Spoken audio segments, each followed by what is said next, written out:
Eder, Mech, Pallister. Sebastiano, sei diventato un tipo solitario? Diciamo famoso? Sì, sei addirittura più famoso di quanto lo fosse Marco Carena negli anni 90. Avrei preferito non esserlo. La vita con Liliana è durata 32 anni, da quando ci siamo conosciuti, dopo piano piano siamo cresciuti e abbiamo aspettato alcuni anni per poterci sposare. E io ero sposato, ho lasciato la famiglia. Mi ricordo benissimo quel giorno che a casa con la mia prima moglie e con i miei figli ho raccontato che mi trovo in questa situazione di amare una donna e di voler andare a vivere con lei. E con loro ho parlato di questo. Ho detto: guardate, io sarò sempre con voi, sarò sempre vicino a voi e qualsiasi cosa avete bisogno io sarò sempre vicino. Da quanto racconti hai vissuto anche dei bei momenti con Liliana. Sono sempre stati belli perché già dall'inizio, come tu sai, io facevo cross, andavamo su e giù per i monti, una cosa e l'altra, ci siamo sempre divertiti. È stato un amore intenso? Molto, molto, molto forte, una bella esperienza, una storia d'amore semplice, senza grandi cose, però eravamo noi, eravamo fatti uno per l'altro. Com'era Liliana negli ultimi giorni? Beh, diciamo che Tu te l'aspettavi che ieri sera la Roma riuscisse a fermare la Juventus a Torino? se tu mi lasci parlare, io volevo un po' raccontare questi nostri 32 anni. Io volevo un po' soffermarmi su quello che comunque è stata la nostra vita. Io sono passato da essere fotoreporter del Messaggero, dove ho lavorato tantissimi anni, ero stimato, sono sempre stato stimato, di grande rispetto e di grande professionalità. E Liliana 5-6 anni è stata con me, perché lei veniva il venerdì, stavamo insieme sabato e domenica e lavorando. Mi ricordo dei fatti importanti, la visita del Papa Giovanni Paolo II, sai, Liliana era là, era vicino a me, facevamo le foto. Mi ricordo che una volta che eravamo lì proprio in Piazza Vittoria, che c'era tutta la gente, tutto quanto, gli ho detto: Lili, guarda che mi sono dimenticato il teleobiettivo, vai a prendermelo che è là dietro. E lei piano piano ha dato a prendere.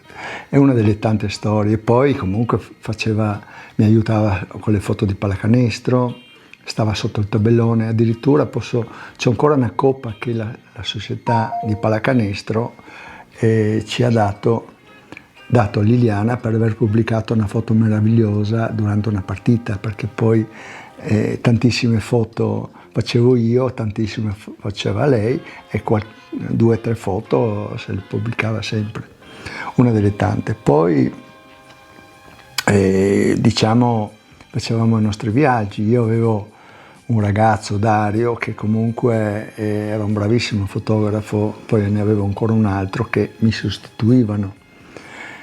Quando io e Liliana decidevamo di andare da qualche parte via il sabato e la domenica, per dire, no? E poi piano piano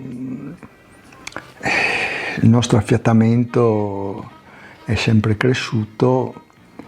E abbiamo passato momenti anche difficili, perché comunque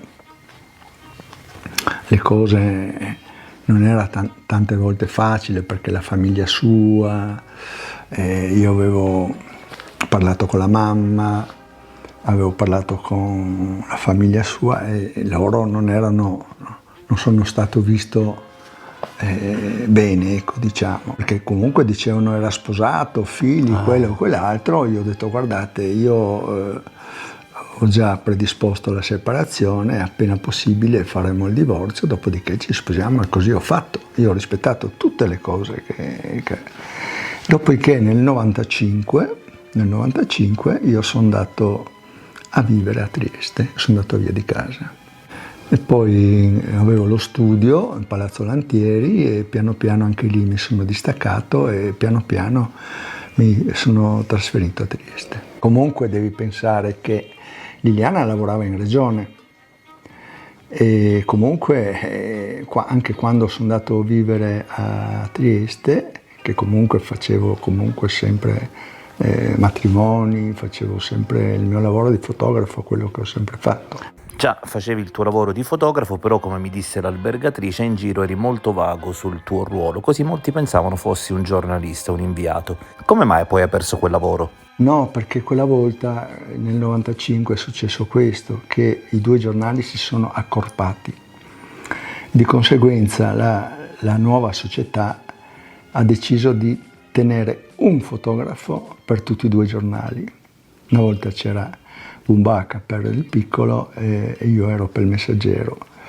Di conseguenza hanno scelto lui e io mi sono trovato senza lavoro. Comunque poi dopo ho continuato le mie cose.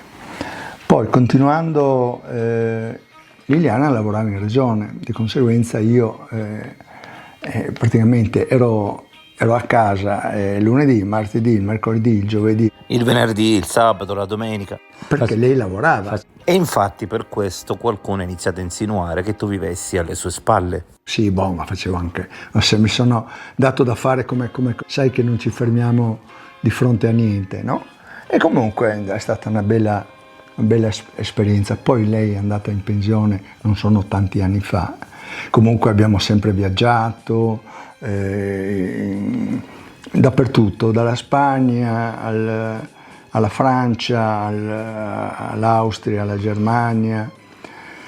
In Slovenia, siamo stati in Romania, siamo stati in Bosnia, siamo stati in Grecia, ogni anno si andava. Avevamo parlato con un'agenzia sulla Cesana e avevamo progettato di andare in febbraio, diciamo in Brasile. A Ubatuba, che io ho degli amici, Sandro e Ligia, che hanno una casa a Trieste e loro, quando qua è in inverno, loro hanno l'estate e là praticamente si trasferiscono 6 mesi, fanno 6 mesi là e 6 mesi qua. E noi in febbraio avevamo già parlato con l'agenzia e dovevamo andare, sono stati intervistati anche Sandro e anche l'agenzia che hanno confermato questo. Io posso così intuire che Liliana, quando è andata in pensione, che non vedeva l'ora, contava i giorni qua e là, però quando al momento in cui è andata in pensione si è resa conto che comunque quel mondo là non esisteva più per lei, perché quelli amici che andavano a bere il caffè qua e là, e Liliana mi diceva: ma sono andato stamattina, ho telefonato a uno o l'altro, questo e nessuno viene a bere più il caffè. Lei era molto attaccata al suo, tra l'altro era capo ufficio, aveva delle responsabilità, quella che andava a parlare con gli assessori, con quello, con quell'altro, e comunque era una donna rispettata. E di conseguenza al momento in cui è andata in pensione gli è cambiata la vita. Poi il problema grosso è stata la perdita della madre, era molto attaccata. Poteva essere 2016, non so che anni potevano essere, non lo so. Comunque per lei è stato un trauma, anche perché c'era il problema della casa. E questo ha creato non pochi problemi, perché lei voleva riscattare dall'Ater la casa dove stava la mamma, e lei aveva parlato con l'Ater di Trieste e gli avevano detto che con 60 milioni, 60.000 euro si riscattava la casa. Quando è morta la mamma, che poi buon funerale, tutto questo e quest'altro, lei è andata all'Ater e l'Ater gli ha detto che avevamo già i soldi là pronti. Gli ha detto che non aveva più quel prezzo, aveva 190.000 euro e allora lei è lì è andata in tilt. Comunque, abbiamo continuato nella nostra vita. E ultimamente l'avevi vista cambiata? Era un po' diversa, comunque, noi avevamo, anche io ho i momenti che vado in tilt, così qua e là, momenti così, e così anche lei, no? Specialmente magari mezza stagione, così, poi sai, comunque noi ogni weekend si andava da qualche parte, estate, inverno che sia, qualche volta no, qualche volta sì, però si andava o in zona qua, comunque avevamo amici che comunque ci ospitavano in Carnia, qua e là, una roba e l'altra, oppure si andava in Slovenia e avevamo le nostre basi in Croazia, e poi d'estate si andava in Grecia, e poi viaggi in Romania, come ti dicevo prima, in Bosnia, e così. In questo quadretto di famiglia idilliaco, che cosa hai pensato quando invece è sparita? Ma guarda, questa è una domanda che comunque non vorrei rispondere. Ma dai, non l'avrei mai detto. Anche perché è un momento estremamente di confusione, perché io mi sono trovato a casa aspettando Liliana e sono successe tutte queste cose qua, che comunque non ne voglio parlare, di questi vicini. Io mi rendo conto che ogni volta che parlo di queste cose qua dico sempre cose diverse, perché c'è una grande confusione dentro. Guardate, se voi mi chiedete, adesso si scherza, ma cosa facevo con te quando abbiamo viaggiato qua e là, mi ricordo tutto.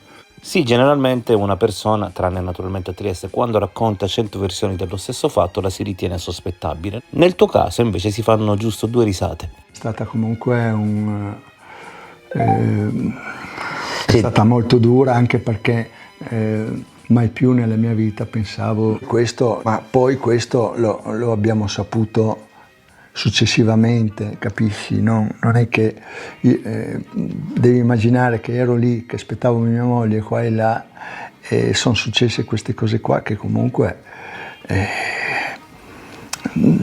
veramente ti... Vabbè, non ti preoccupare, si sa che davanti a certi argomenti vai in tilt, però c'è anche qualcuno che ti ha aiutato. Io ho avuto un aiuto moltissimo dalla polizia, veramente devo ringraziarli perché mi sono stati vicino. Hanno fatto il loro lavoro, quello che dovevano fare l'hanno fatto, hanno guardato la casa, dentro, fuori, tutto quanto quello che hanno ritenuto opportuno. Io non mi sono né opposto né niente. E poi quello che è successo, come è stato fatto, questo comunque. Io ho avuto la fortuna di conoscere i più grandi criminologi in Italia. Ad esempio sono stato a fare un reportage fotografico per il Mostro di Firenze e ho conosciuto i più grandi criminologi e ne abbiamo parlato questo. Io mi ricordo che mentre c'era questa presentazione gli ho detto: ma scusate, sono 40 anni che del Mostro di Firenze, sono 40 anni, cosa avete ancora da parlare? Ma sai, ci sono ancora 16 casi che non sono stati così, e ho avuto la fortuna, mi hanno portato a vedere dei posti dove... E ho conosciuto i grandi criminologi e io ho detto: guardate, io ho bisogno anche di voi, perché comunque voi siete dentro in questo mondo, e ho avuto contatti e siamo al punto di partenza, cioè non ci sono cose certe, ci sono supposizioni, pensieri, ognuno ha il suo modo di vedere le cose, e perché così, perché colà. Quello che conta adesso è avere delle risposte. Io spero che, ti ricordi, la procura aveva chiesto l'archiviazione per suicidio, io assieme anche ai familiari, per carità, ma anch'io assieme ai miei consulenti, dottor Barisani e io sfido chiunque a vivere quello che sto vivendo adesso. Ci sono dei voti di memoria che ci siamo opposti, è stato riaperto è il caso non più per sequestro di persona ma per omicidio. Di conseguenza certe cose non possiamo parlare. Cioè gli inquirenti sono già a conoscenza, ci sono delle persone che sono attenzionate. Comunque con quel quadro è difficile credere al suicidio. Pienamente d'accordo con questo. Stiamo parlando di cose che comunque non spetta a noi parlare. Ci sono i periti, ci sono anche i miei consulenti della famiglia. Comunque stiamo lì cercando di capire quello che può essere successo e da loro aspettiamo delle risposte. Io spero che comunque già per me è stato una cosa sconvolgente la riesumazione del corpo, perché già, per dire, dopo 2 anni il corpo viene tirato, la bara viene portata a Milano con quello che resta del corpo di Liliana. Il dottor Maresani, mi ricordo, mi ha detto: Sebastiano, tessuti molli non ce ne sono più e gran parte delle ossa sono polverizzate. Adesso sarà dura cercare di capire cosa si potrà ottenere da questo nuovo esame, capisci? Questo è, io ti dico sempre, aspetto di avere il corpo di Liliana per poterlo cremare, perché queste erano le volontà di Liliana, anche le mie, e questo lo farò. Io, guarda, sotto sotto parlo sempre con Liliana, perché tu devi pensare che io vivo ancora nella nostra casa, dove ci sono gli armadi, ci sono i suoi vestiti, le sue maglie, le sue calze, le sue cose, i suoi pigiami. E questo posto vicino a me è sacro, guarda. Non è facile, guarda, credimi. Io ho tutti i suoi giubbotti, le sue cose. A volte non apro neanche l'armadio, guarda. Metto la mia roba, ho messo un tavolo, metto la mia roba là, perché non ho voglia di vedere le sue cose. Mi manca molto. Ci sono momenti in cui non ho voglia di vivere, guarda. Non ho voglia di vivere, guarda. Per fortuna questi momenti durano poco, poi prendi la tua bici e te ne vai in giro per il mondo. Per fortuna ho ancora delle persone che mi sono vicine. E gli amici li ho persi un po' tutti, un po' perché non ci sono più, un po' perché da lontano mi fanno capire che Sebastiano hai una storia troppo grossa per poterti star vicino, capisci? La gente si vergogna, ha paura, non sa, io mi rendo conto, tanti mi dicono ma così, quella. Ho avuto il modo di vedere, di leggere di qua e là, e ti dico, sono rimasto molto sconvolto di questo, perché ho trovato persone che dicono delle cose che non sanno, perché di Liliana e di me sappiamo solo me e Liliana. Solo noi due conoscevamo la nostra vita, perché noi eravamo lupo solitario, perciò tutti questi amici così ci si vedeva a compleanni, il battesimo, il matrimonio, il funerale, una cosa così, e restava lì. Però della nostra vita, della nostra storia, nessuno lo sa. C'è molta gente, gran parte della gente fa dei commenti giusti, positivi. Io non ho mai chiesto pietà o cose. Io chiedo solo, anche quando vedo in trasmissione dove ho 15 milioni di persone che mi guardano, capisci? Io chiedo rispetto, educazione. Quello che a me fa male è gente che parla che non sa, che perché il youtuber ha detto questo, perché quell'altro youtuber ha detto quell'altro, perché, capisci? Cioè, la realtà non la sa nessuno. Dobbiamo dire che gli youtuber forse sono quelli che ne sanno di più su questo caso e che per tua fortuna probabilmente la verità non la sa nessuno. I parenti fanno il loro lavoro in base a questo. Cioè non è che si inventano le cose, questi sono gli elementi, queste sono le cose, capisci? Poi ti dirò una cosa, che io sono convinto che la verità non verrà mai fuori, secondo me. Perché guarda, tu hai detto, ma sei famoso in tutta Italia, credimi, sono famoso in tutto il mondo. Un anno fa sono andato in bicicletta su ad Erto e Casso e sono andato su un paese e ho detto, chissà che non trovo Mauro Corona. A un certo punto, tac, lo vedo lì in bar. Allora metto la bici, guarda, gli dico, sono venuto solo per salutarti. Ma siediti qua, prendi una birra. Boh. Però mi fa, e questo è vero, mi fa, Sebastiano, ma come hai fatto? Ho fatto cosa? Ma dimmelo dai, perché voglio ammazzare mia moglie. Quarto grado ti paga ancora? No, assolutamente no, loro ti pagano tutto, dalla macchina blu che viene a prendermi a Trieste, sotto casa, mi portano all'aeroporto di Ronchi, poi c'ho il volo che mi porta a Linate c'è un'altra macchina blu che mi porta a Mediaset.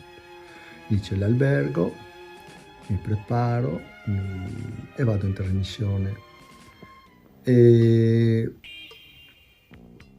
voglio assicurarti, voglio dirti che io non ricevo soldi da nessuno. Lì gli unici che mi pare sono pagati sono gli opinionisti, i tecnici, tutte queste gente che comunque lavora nel campo, ospiti, non lo so se vengono pagati. Io comunque non prendo niente. Ehi, non dimenticare di iscriverti a questo canale.